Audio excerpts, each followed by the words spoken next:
आम्ही तुम्हाला छोट्या जागेमध्ये आपल्या घरी खाण्यासाठी किचन गार्डन कसे बनवावे आणि त्याचे नियोजन कसे करावे याची माहिती देणार आहोत। तर तुम्ही आमची व्हिडिओ शेवटपर्यंत नक्की पहा। तर मित्र, आमच्याकडे इथे 1000 स्क्वेअर फूट जागेमध्ये आम्ही सर्व प्रकारचा भाजीपाला जो आहे त्याची इथे आम्ही लागवड केलेली आहे।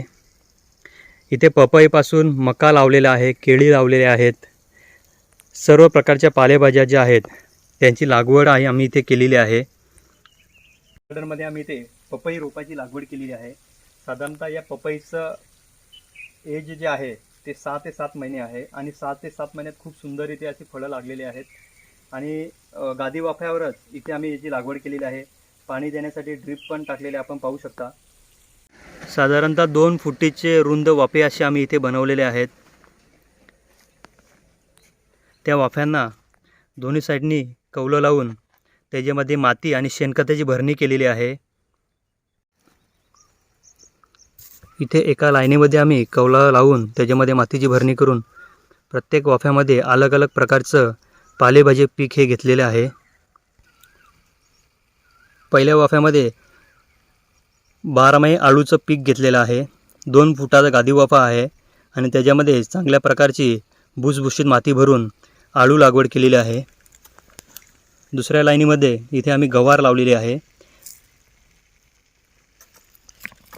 तिसऱ्या लाईनीमध्ये इथे आम्ही शापूची भाजी पेरलेली आहे। खूप सुंदर इथे शापूची तयार झालेली आहे। तसेच गादी वाफ्यावर इथे केळीची लागवड सुद्धा केलेली आहे। केळीची G9 म्हणून व्हरायटी आहे, याची ही लागवड केलेली आहे। या केळीचं वय जे आहे साधारणतः 7 ते 8 महिने आहे आणि खूप सुंदर रीतीने इथे केळीचं रोपटं असं झालेलं आहे। याचा झाडाचा बुंदा जो आहे हाही खूप सुंदर झालेला आहे। इथे एंट्रीलाच आम्ही दोन्ही साईडने मक्याची लागवड केलेली आहे। दिसायलाही खूप सुंदर दिसतं आणि मक्याची लागवडी इथे खूप सुंदर दिसते।